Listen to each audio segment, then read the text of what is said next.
Welcome, everyone. My name is Chad Chilius, reaching out to you here from Chax Training and Consulting. I'm here today to talk to you guys about how to set up a Windows environment on your Mac, right? And there's a number of reasons why you might want to do this. The primary reason being that those of us working in the accessibility world have encountered the fact that most of the software that is available to us is Windows based. And as a Mac user, that's really not very helpful to us, right? We want to be able to use the tools that are available to us, but when we're working on the Mac platform, the software that's available can't be used on those products. So what I want to talk to you today is basically how to set your Mac up to run the Windows environment so you can use products such as NVDA, JAWS, the Pack Checker, Common Look, as well as many other products as well. And so in order to do that, there are some steps that we need to follow, and I'd like to walk you through them now. So we're going to jump over to my computer, and I want to show you here that the first thing you're going to want to do to be able to run the Windows environment on your Mac is you need to download a copy of the Windows installer. Okay. Now I'm doing that here on the Microsoft website. I've logged into my account, and you can see on this page is where I can go to download my Windows installer. And again, if you haven't created a Microsoft account yet, you're going to want to do that, and you will need to purchase a copy of Windows. Now, you may want to talk to your IT department because they may also have access to Windows that they can provide to you, but one way or another, we need a Windows installer, okay? Now, the other thing we're going to need in order to proceed here is we're going to need a virtualization environment. Now, basically what that is it's basically an environment in which you can run Windows on your Mac computer. Now, I'm a big fan of the product called Parallels. There are other products out there such as VMware. There are a number of them that are available. I've tried several of them, and I could tell you that the one that has been most successful for me is, of course, Parallels. So you're going to want to go to the Parallels website or go to the virtualization product of your choice, and you're going to want to download the installer for that product there. So what I'm going to do here, you can see right here is the automatic installer. You could also just download the Mac image if you wanted to, but I'm basically just going to click right here and I'm going to download that product. Finally, one of the limitations that we have being on the Mac environment is that when it comes to products like JAWS and NVDA, they choose to use the insert key on the keyboard as a modifier key for a lot of the commands that you use to use that software. Now, on the Mac keyboard, and you may have looked at your keyboard and hunted around and tried to find the insert key, but on the Mac, there is no insert key. So the other thing you're going to want to download is a product called Carabiner Elements. And basically, Carabiner Elements is a product that allows you to map a Mac key on your keyboard to a Windows key on the Windows keyboard.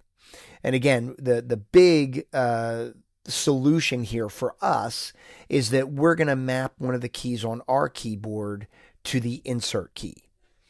So once you've downloaded all of those products, we're ready to proceed with installing the software and getting it running on our computer. Okay, so here I am on my computer, and on my desktop you can see that I've copied over the Parallels desktop installer. The Parallels installer is the DMG that you're probably likely have seen before when installing on the Mac side. So I'm going to go ahead and double click on the Parallels DMG installer. And that's going to open up this little window here. I'll kind of move this down so we can see this a little bit better. And I'm going to go ahead and double click on this install button. And this is going to want to open up the installer, and that's okay. I'm going to go ahead and say open. And that's going to initiate the Parallels installer. So I'm going to accept the software license agreement. If you want to read this, feel free. I'm going to go ahead and hit accept. And then I'm going to go ahead and enter my password.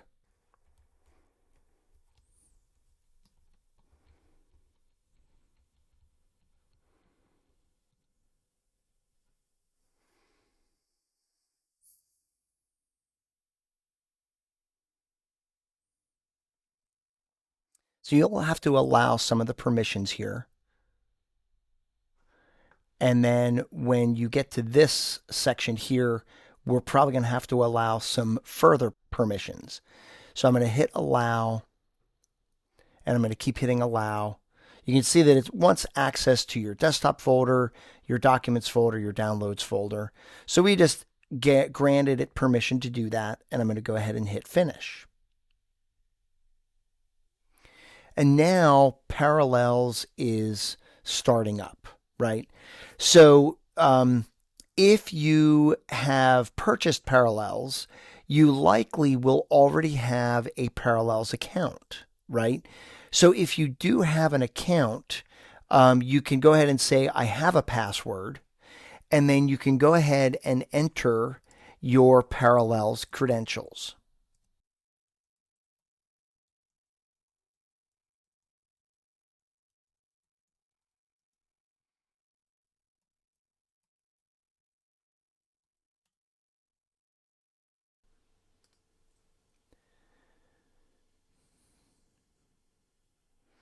And once you authenticate, it's going to ask you for your Parallels key.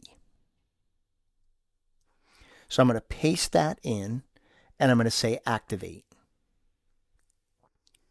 Now for my installation, I already have Parallels active on a different computer. So I'm going to go ahead and tell it to activate it on this Mac. And now that it's been activated, now I can go ahead and proceed with downloading and installing Windows 11. So I'm going to click on the Install Windows button. And in this case, what's happening is Parallels is actually automatically downloading Windows 11 for me. So I actually don't even need the installer that I had downloaded separately. In this case, Parallels is doing the work for me. So I'm just going to wait for this to finish downloading, and then we can proceed.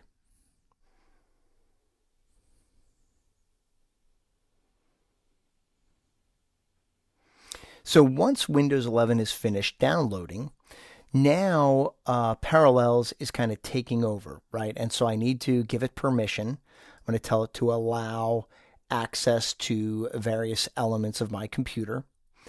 And it's going to also want you to install Parallels Toolbox. Now, this is a component that basically helps to integrate your Mac and Windows environments. So it's always a good idea to install the Parallels Toolbox. And now we can just kind of proceed.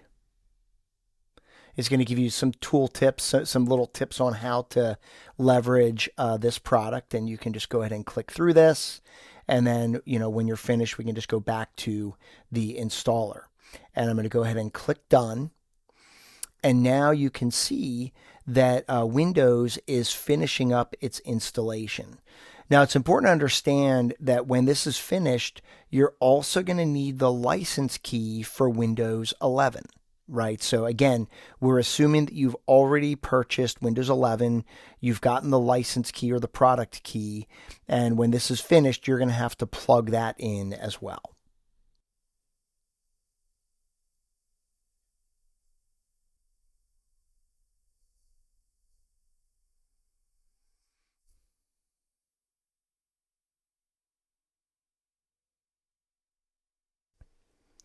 So you can see now installation is complete. We can just click to continue, and we're going to have to accept the Windows license agreement.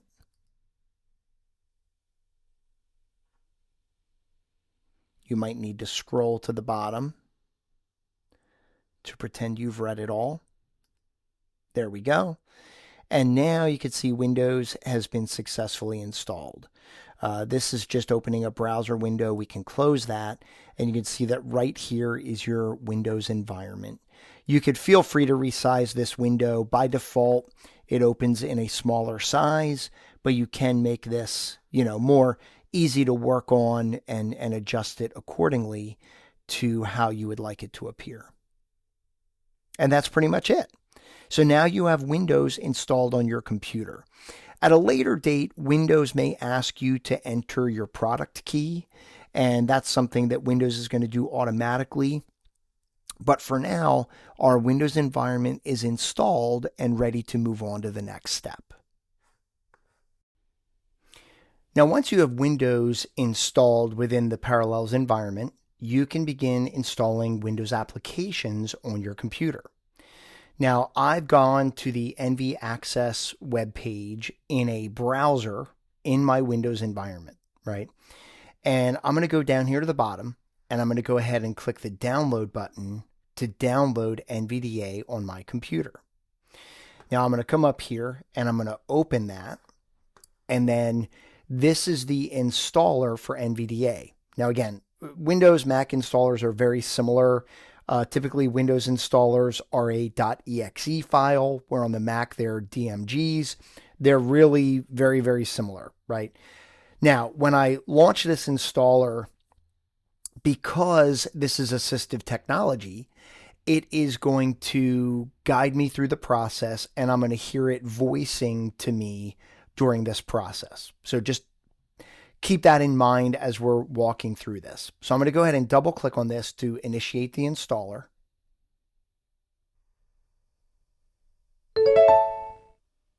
NVDA Launcher Dialog. License Agreement Grouping. View License button Alt+V. So I'm going to go ahead and agree to the license agreement. I have read and agreed to the license agreement checkbox not checked Alt+A. Checked. And I'm going to click Install NVDA on this computer. Install NVDA dialog. To install NVDA to your hard drive, please press the Continue button. Download. Updating NVDA dialog. Please wait while your previous installation of NVDA is being updated. Updating NVDA. Success dialog. Successfully updated your installation of NVDA. Please. Now, to be fair, Loading NVDA. Welcome to NVDA dialog. Welcome to NVDA. And now you can see that NVDA launched on my computer. Okay, now, to be fair, I already had NVDA installed on this machine, so it really just did an update. But what you're going to see is going to be very similar to what I saw, and it's going to do a fresh new installation. And when it's finished, it's going to open NVDA on your computer. Now, I'm not quite ready to start using NVDA yet, so I'm just going to exit out of this. Downloads, File Explorer, Items View List. Today grouping expanded. NVDA March 2nd, 2025, 1 of 1000. Exit NVDA. OK button. And I used the shortcut on my computer, but you also could access the NVDA button down here in this little triangle. You could have clicked on the icon and chosen exit as well. Now, the other part of this process, so now we're kind of finished installing this on my Windows environment. Now, the problem we're going to run into is that on the Windows keyboard, there is a key called the Insert key. And that key does not exist on the Mac keyboard. So because of that, we need to use another piece of software. And that piece of software is called Carabiner Elements, right? Now, what you want to do is you want to click this download button, and you want to download Carabiner Elements on your computer, and you want to install it, okay? Now, I've already gone through that process, and so on my computer, I'm going to launch Carabiner Elements. Now, what you're going to notice here, there's a lot that you can configure. This is the Carabiner Elements dialog box, and there's a lot you can configure here. But there's really not a lot that you need to do, okay? You'll notice over here, and I've already configured this, but I'll do it again so you can see how this works.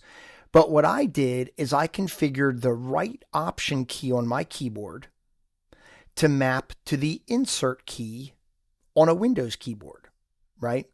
Now, again, you can see that I'm in the simple modifications category, and I did this for all devices. And all you have to do is click the Add Item button. So I'm going to click on this menu here, and I'm going to go to Modifier Keys, and I'm going to choose Right Option.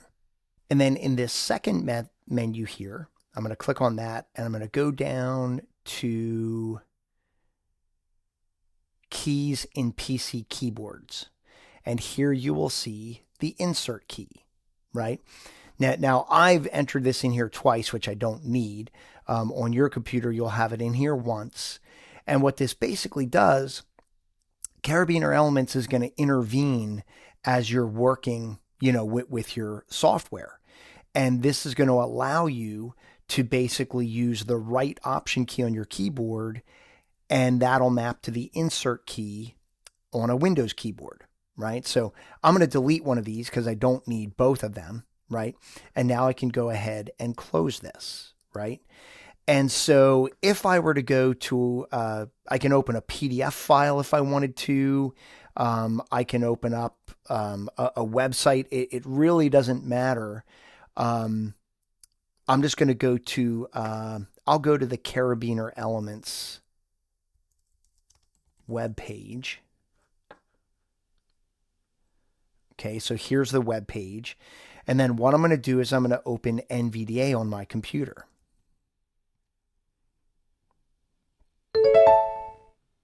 Welcome to show the OK button. Carabiner Elements, Google Chrome. Now, what I just did is I tapped the right option key on my keyboard, which is the insert key, and that tells NVDA to stop talking, right? If I now press the H key on my keyboard, Main landmark Carabiner Elements heading level 1. It'll go to the next heading. Easy to use heading level 4. Powerful heading level 4. Flexible heading level 4. Okay. And then you can use the insert key. For example, if I want to quit NVDA, I can press Insert Q, and you can see that the insert mapping is working because it's now invoking the exiting of NVDA. So I can just go ahead and button. say OK. And now you can see that by leveraging Carabiner Elements, it is actually mapping to the insert key and functioning appropriately on my computer.